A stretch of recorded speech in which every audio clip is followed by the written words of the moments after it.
20 years after the man saved the child floating in the river, she returned to repay him. Hello, everyone. Enjoy these relaxing moments as you watch. What is this? Who would leave something like this in the middle of the river? Anthony muttered. His eyes locked on the basket as he slowly pulled it towards the shore. When the basket finally reached solid ground, Anthony froze. Inside was a newborn baby girl, her eyes tightly shut, her skin rosy like a delicate flower petal. The baby was wrapped in a tattered blanket, a crumpled letter placed beside her. Please save this child. She is innocent. Anthony sank to the ground, trembling hands clutching the piece of paper. The simple words conveyed that this was an abandoned little soul. His gaze fell upon the baby's face, and for the first time in years, a powerful wave of emotions surged within him. Compassion, anxiety, and a spark of hope. This little one, who could be so heartless, Anthony mumbled helplessly. He looked around, but there was no one in sight. Only the quiet river flowed, keeping its secrets. Lifting the baby, he felt her fragile warmth seep into his calloused hands. She stirred slightly, her eyes still closed, letting out a soft cry, a plea for help. Calm down, little one. I'll take care of you, Anthony whispered, as if making a promise he didn't yet fully comprehend.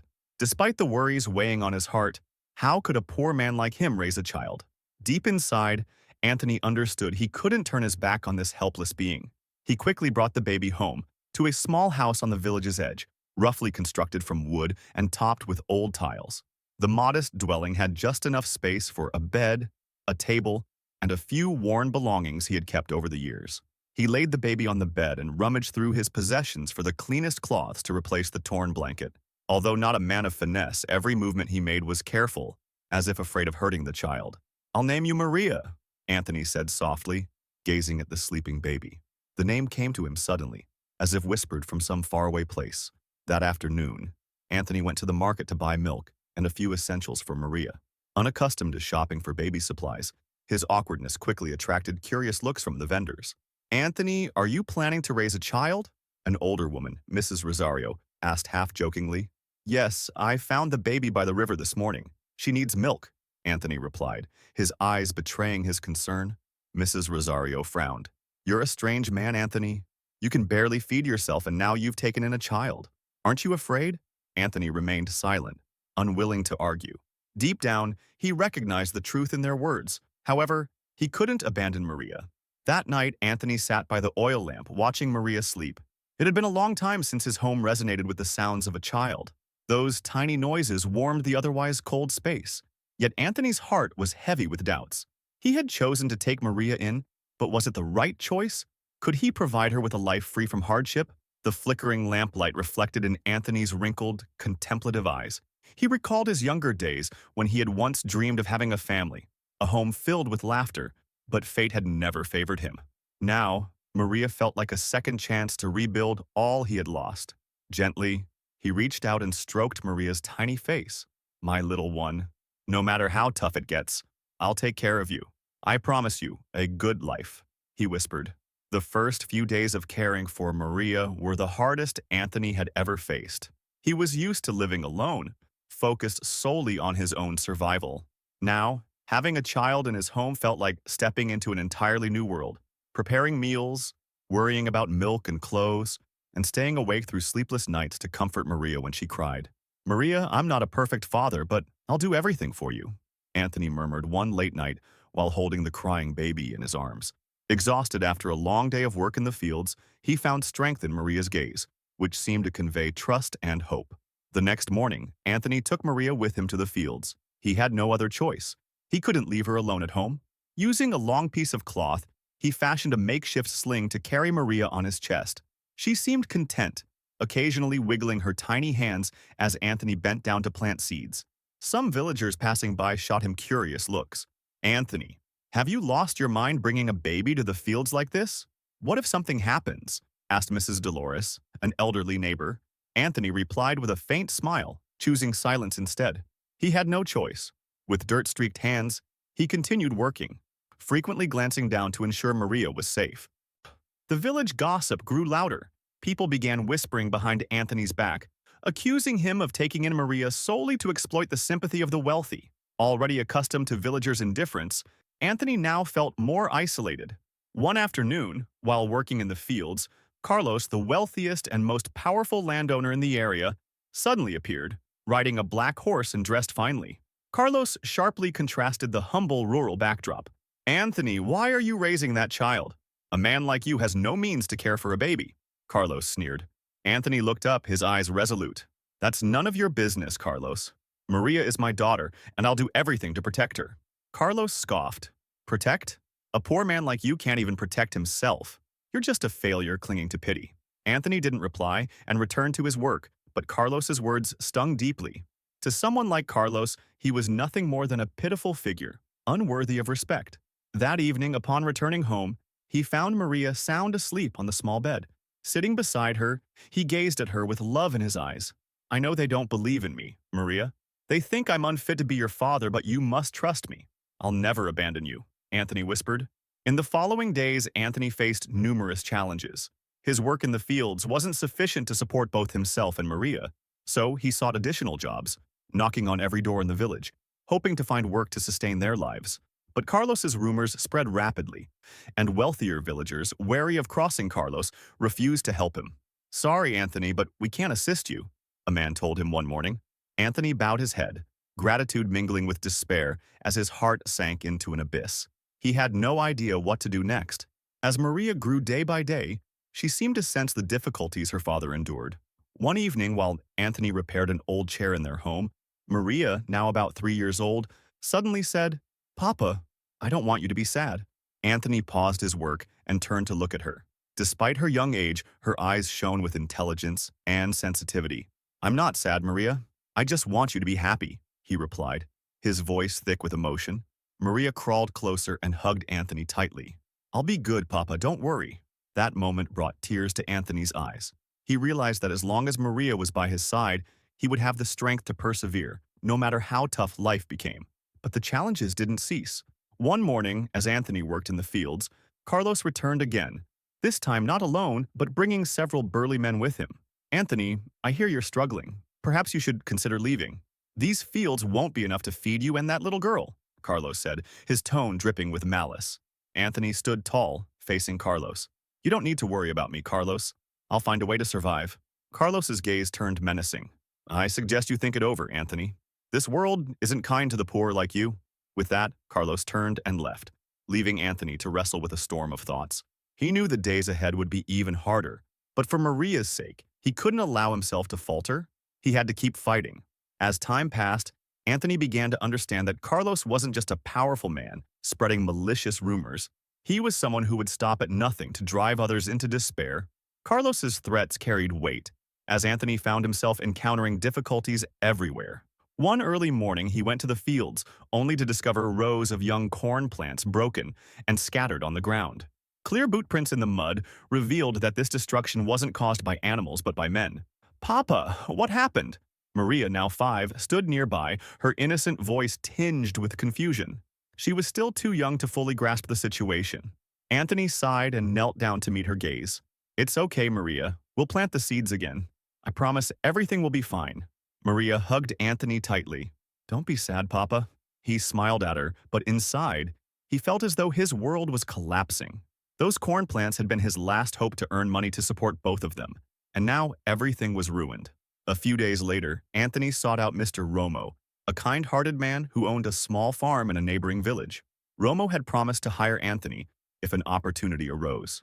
Anthony, I'm very sorry, but I can't help you anymore, Romo said, his face filled with regret. Why? Anthony asked, his disappointment clear in his voice. Romo lowered his head, avoiding Anthony's gaze. Carlos came to see me. He threatened to cut off my water supply if I hired you. I truly can't do anything. Anthony stood motionless, Romo's words feeling like a harsh slap to his fragile hope. Carlos wasn't merely trying to take Anthony's livelihood, he was intentionally pushing him to the edge with no way out. The village gossip worsened daily. Carlos not only spread rumors about Anthony exploiting Maria's sympathy, but also fabricated tales that she was his illegitimate daughter with a disreputable woman. He's hiding the truth. Maria isn't adopted. She's the result of an immoral affair. One woman at the market whispered loudly enough for Anthony to hear as he walked by. He stopped, his hands clenching tightly, but he said nothing and kept walking. His heart burned with anger, knowing he couldn't change the minds of people poisoned by Carlos's lies. Upon returning home, he saw Maria on the floor, practicing writing with a small piece of charcoal. She looked up, her eyes bright with excitement. "Papa, I can write my name now," Maria exclaimed, holding up a small piece of paper for Anthony to see.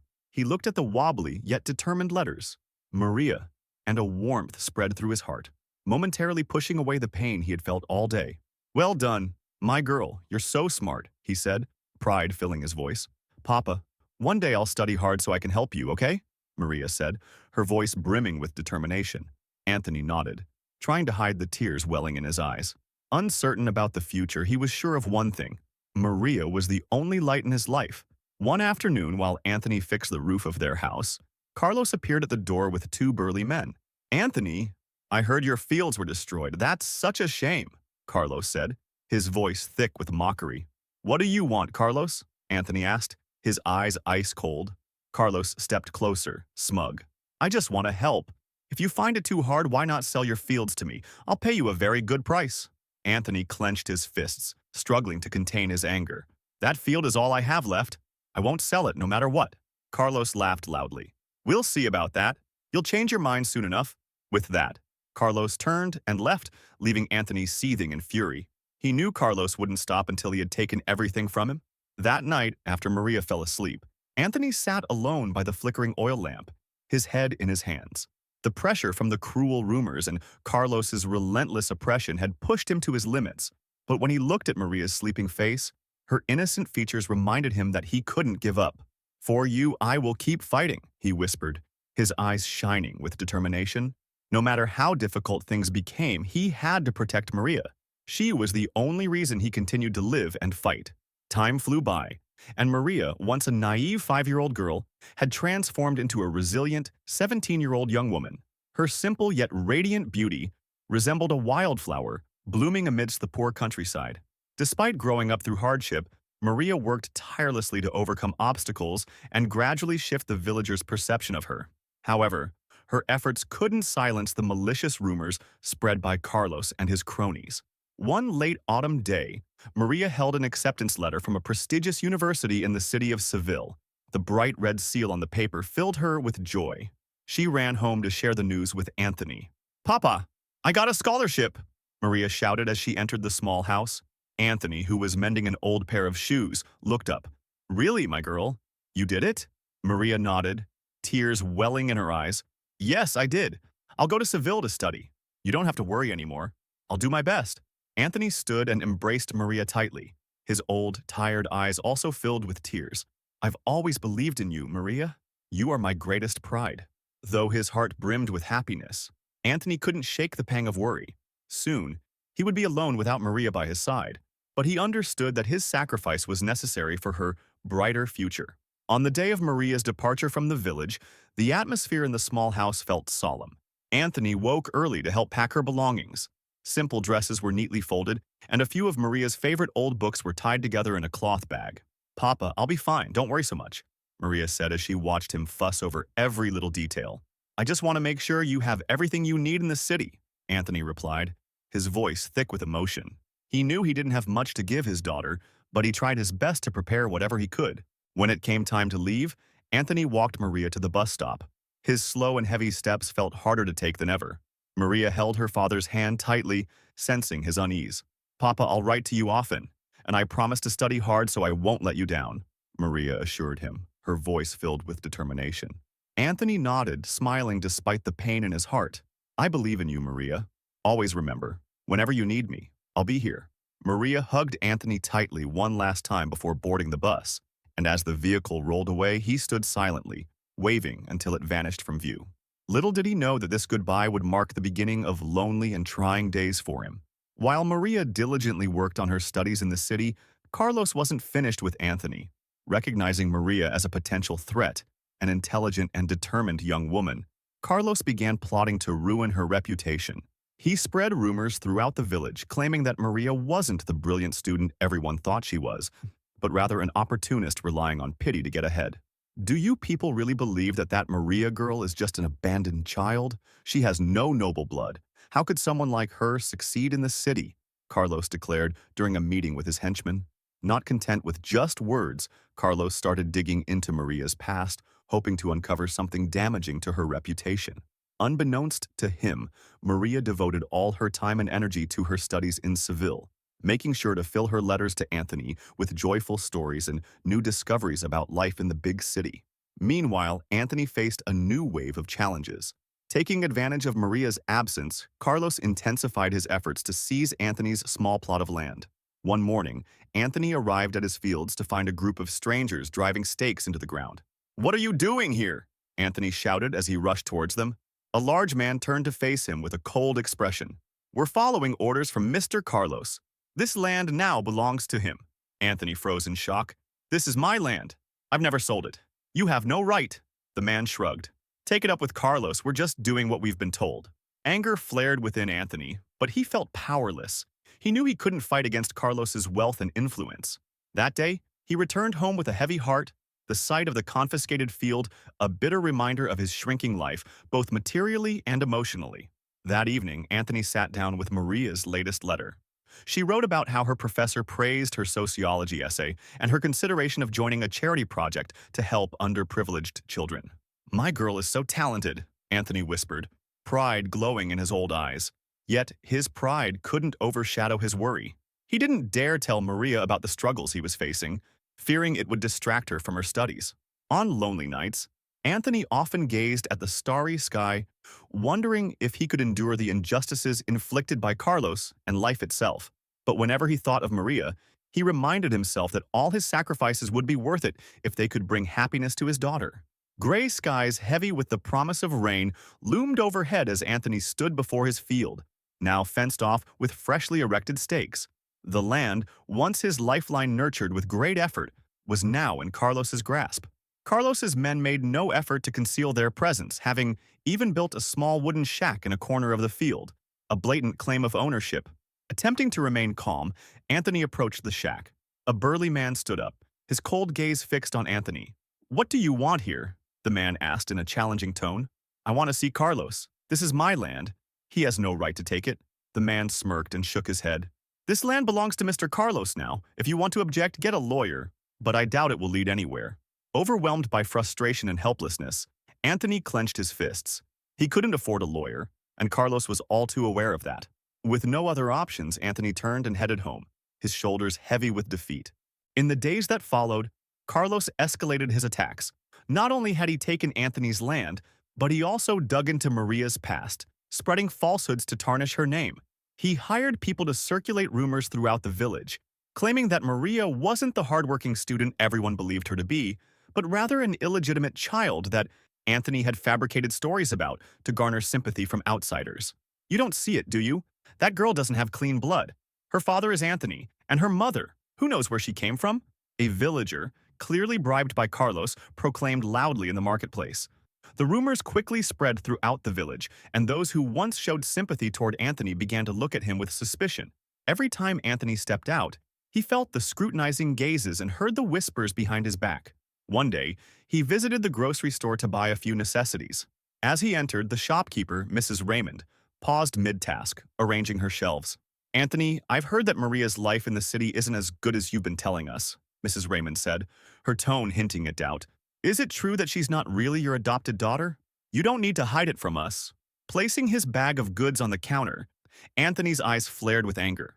"Mrs. Raymond, I don't owe anyone an explanation. Maria is my daughter, and I am proud of her." Mrs. Raymond shrugged and sighed. "I'm only repeating what I've heard, but you should be cautious. Carlos isn't someone to trifle with." Anthony said nothing, taking his bag and walking out. His heart ached from the cruel gossip, but he knew he couldn't show any weakness. He had to cling to his faith in Maria, even if the entire world seemed to turn against him. That evening, as Anthony sat alone at the dinner table, he received a letter from Maria. She wrote about participating in a school debate competition and her hopes of winning an award. In her letter, Maria mentioned nothing about any challenges she faced, focusing solely on the positive aspects of her life. Anthony read the letter repeatedly, feeling a mix of pride and worry. He didn't dare reveal to Maria what was happening in the village. She had worked too hard to reach her current position, and he didn't want anything to distract her.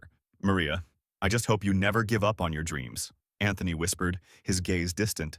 But his patience couldn't last forever. One afternoon, while repairing the roof of his house, Carlos appeared at the door again, accompanied by a group of men. "How are you holding up, Anthony? I heard your land is no longer usable," Carlos said mockingly. Anthony stood tall, confronting Carlos.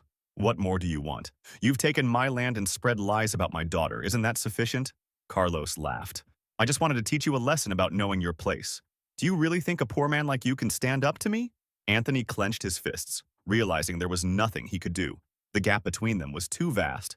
Carlos understood this all too well and used his power to crush Anthony mercilessly. Before leaving, Carlos turned back, coldly stating, "If you're smart, Anthony, you'll leave the village. There's nothing left for you here." That night, Anthony sat alone in his small house, darkness enveloping him. Memories of Maria and the hopes he had for her future were the only things keeping him afloat. But Carlos's threats and the villagers' cold stares made him feel utterly isolated. Sitting at the table, he stared at a small photo of Maria as a child. "I don't know how much longer I can hold on, Maria, but I won't let them hurt you," Anthony whispered, his voice choked with emotion. Even though he knew he couldn't win this battle, Anthony clung to a sliver of hope. He believed that one day Maria would return, bringing the light needed to dispel the darkness in his life. As the sun set, casting a melancholic orange hue over the small village, Anthony sat quietly in front of his home, his old eyes gazing towards the field that had once sustained him and his daughter. Now Carlos's men had erected fences and signs claiming ownership. Each time Anthony saw it, his heart grew heavier. He hadn't just lost his land, a symbol of his life's work, but also the trust of those around him.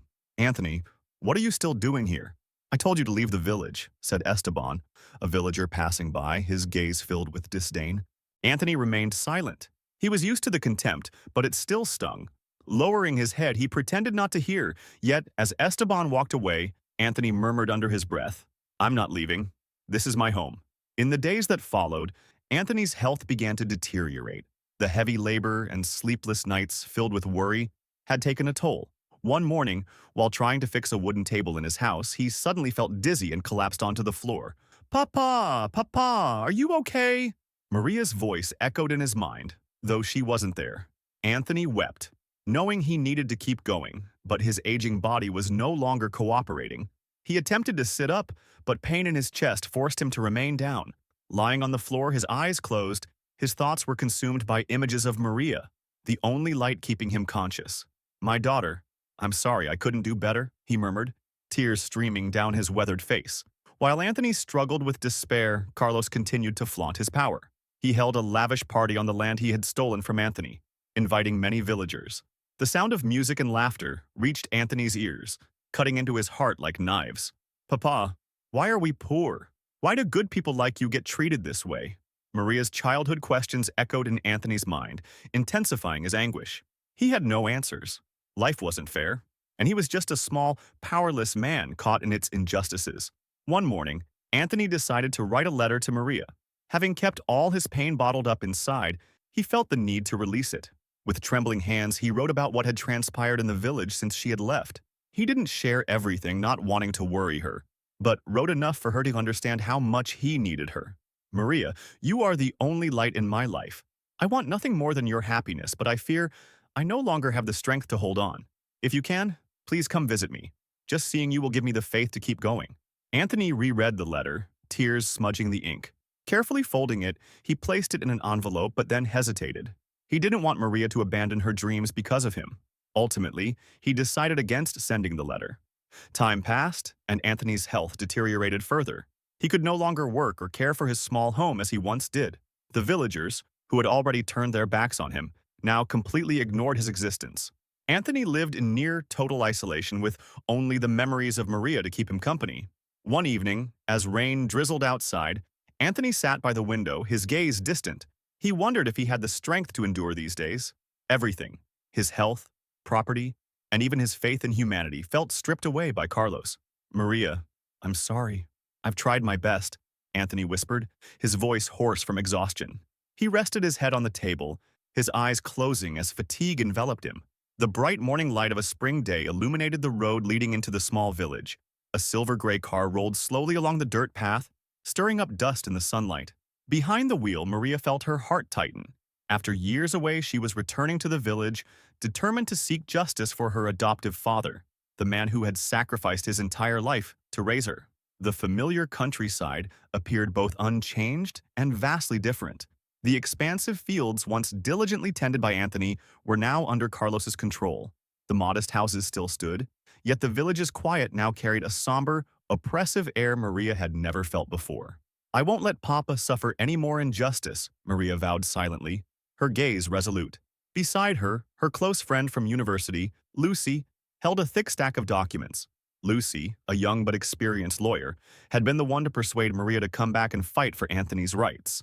"Maria, are you sure about this? We've prepared everything, but confronting Carlos directly won't be easy," Lucy asked, her tone earnest. Maria nodded, determination shining in her eyes. "Carlos may be powerful, but he can't win if the truth comes out. My father has suffered enough." When the car stopped in front of Anthony's small house, Maria stepped out and looked around. The home, once a simple but loving refuge, was now in severe disrepair. Wooden planks had rotted, and the roof was riddled with holes. Maria's throat tightened as she entered. "Papa, is it really you?" Anthony looked up, surprise and joy illuminating his face. "Maria!" he exclaimed, his voice trembling as if he couldn't believe his eyes. Rushing to him, Maria wrapped her arms tightly around him, tears streaming down her face. "I'm so sorry I didn't come back sooner. I didn't realize things had gotten this bad." Anthony held his daughter closely, feeling the warmth for which he had longed. "You have nothing to apologize for. You've done more than anyone could have hoped. Just knowing you're safe makes me happy." After sharing a simple meal that Maria had prepared, the two sat together, catching up. Anthony recounted all the hardships he faced since Maria left the village, from losing his land and being slandered to the daily isolation he endured. Hearing this, Maria clenched her fists, rage bubbling up within her. "Papa, we won't let Carlos continue this. I've brought Lucy to help us. We're going to take him to court," Maria declared firmly. Anthony sighed and shook his head. "Carlos is very powerful, my child. He has money and people on his side. I don't want you to get involved in this mess," Maria responded without hesitation. "Papa, I'm not afraid. I can't stand by and let anyone hurt you anymore. I came back to change everything." Lucy, who had been listening quietly, spoke up. "Mr. Anthony, I've gathered enough evidence to take Carlos to court. What he's done is illegal, stealing land, spreading false rumors, and abusing his power. We have a solid chance of winning." Anthony looked from Lucy to Maria. Though worry weighed heavily on his heart, Maria's determined expression gave him a sense of reassurance. "If you're this resolute, I'll support you," he agreed. The following day, Maria and Lucy sprang into action, meeting several villagers to collect testimonies. Some, like Mrs. Raymond, were initially hesitant. However, seeing Maria as a strong, confident young woman rather than the little girl they remembered made them agree to help. "Anthony is a good man, but Carlos has instilled fear in all of us," Mrs. Raymond said, her voice trembling. "We need to stand up." "Mrs. Raymond, if we don't, Carlos will keep doing this to others," Maria replied, her gaze determined.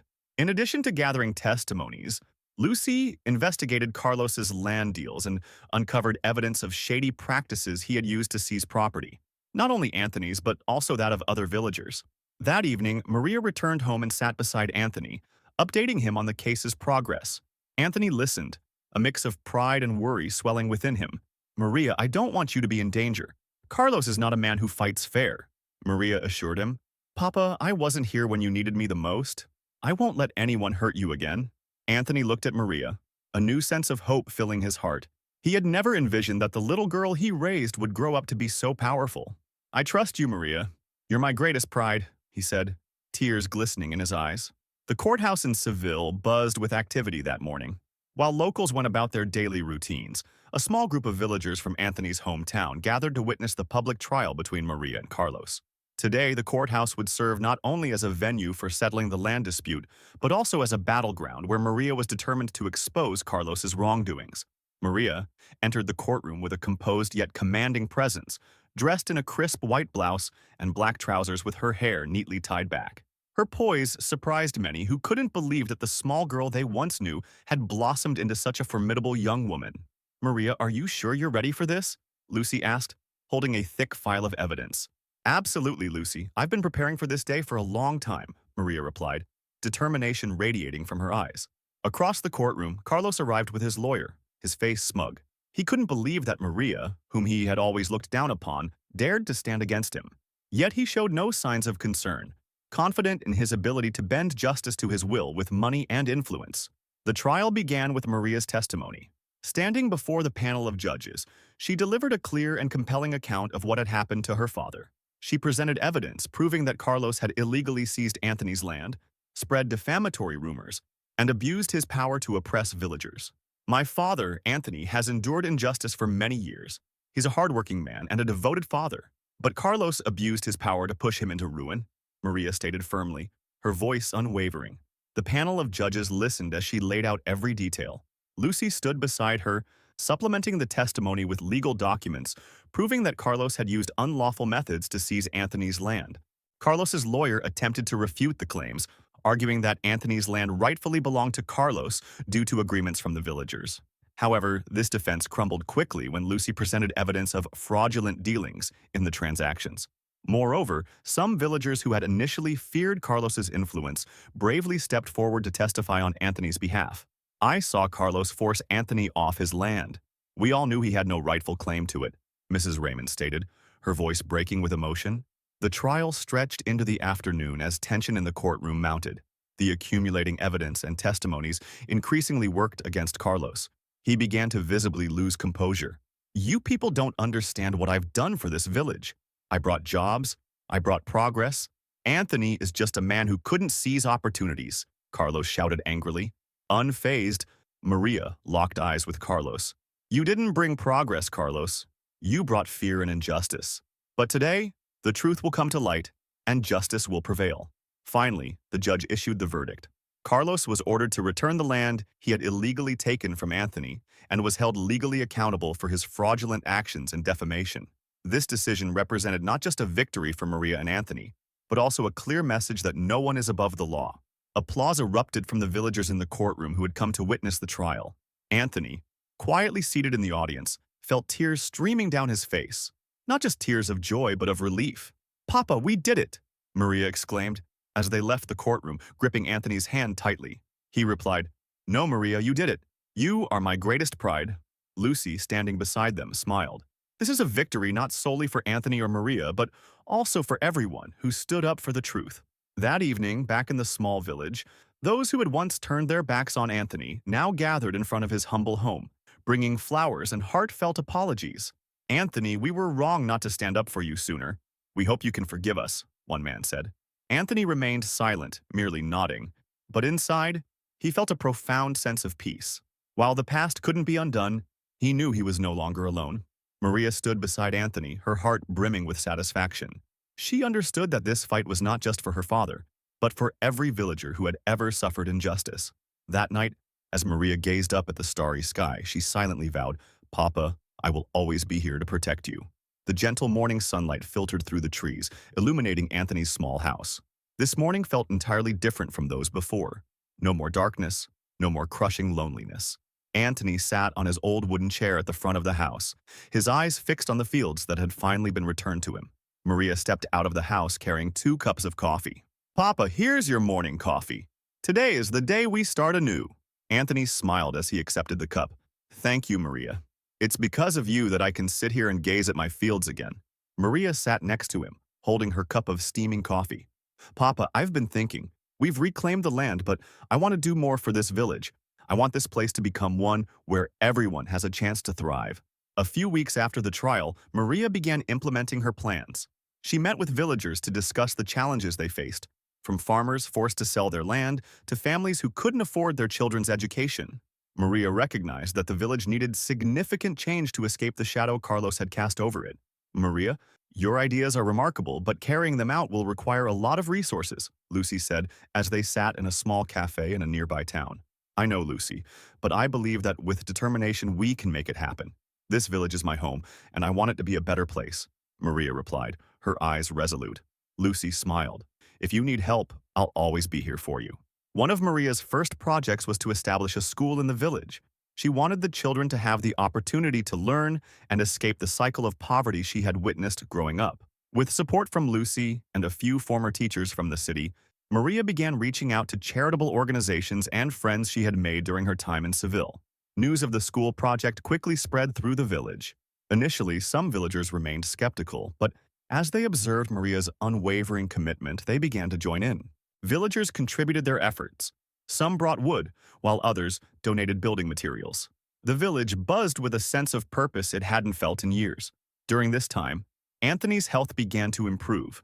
The months of stress and isolation had taken a toll, but with Maria's return and a renewed sense of hope, he regained his strength and began working in the fields again, tending to the young crops on his reclaimed land.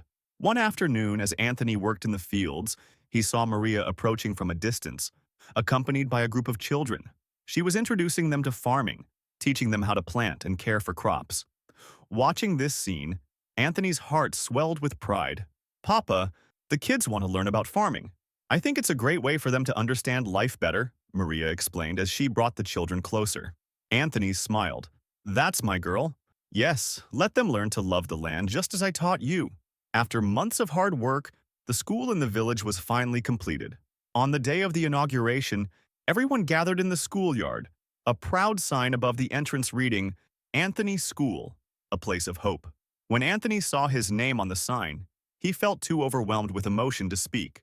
"Papa, this school is a tribute to you. Without you, I could never have achieved any of this," Maria said, her voice breaking with emotion. Anthony could only nod, tears streaming down his face. He had never imagined that a poor man like him could become a source of inspiration for an entire village. The school's inauguration day was filled with excitement. Children in new uniforms lined up, welcoming everyone with bright smiles. Maria stood on the stage, addressing the crowd. "Today is not just a special day for me and my father, but for all of us. This village has faced countless challenges, but we've proven that when we unite, nothing is impossible. This school is a gift I dedicate to my father, Anthony, who taught me that nothing is more valuable than kindness and perseverance." Applause erupted from the crowd. Anthony sat in the front row gazing at Maria with pride in his eyes. He felt as though his life had come full circle, knowing that Maria was not only a devoted daughter, but also someone who brought hope to an entire community. That evening, after everyone had gone home, Maria and Anthony sat by a small fire outside their house. Anthony looked at his daughter, his voice warm and steady. "My daughter, I don't know how to thank you. You've made my dream come true." "Papa, it wasn't me. It's all because you taught me to never give up. Tomorrow is a new day, and together, we'll do even more good things," Maria replied with a smile. Anthony held Maria's hand, his heart overflowing with happiness. Despite a life of hardship, he felt it had all been worth it in the end. The story of Anthony and Maria teaches us about the power of love, perseverance, and determination. Despite the injustices faced, Anthony never abandoned his responsibilities as a father, and Maria, inspired by his love, fought fiercely to bring justice. The story also highlights how unity and compassion can overcome any obstacle, transforming pain into hope. Most importantly, it reminds us that as long as we don't give up, life will always find a way to reward us with something good.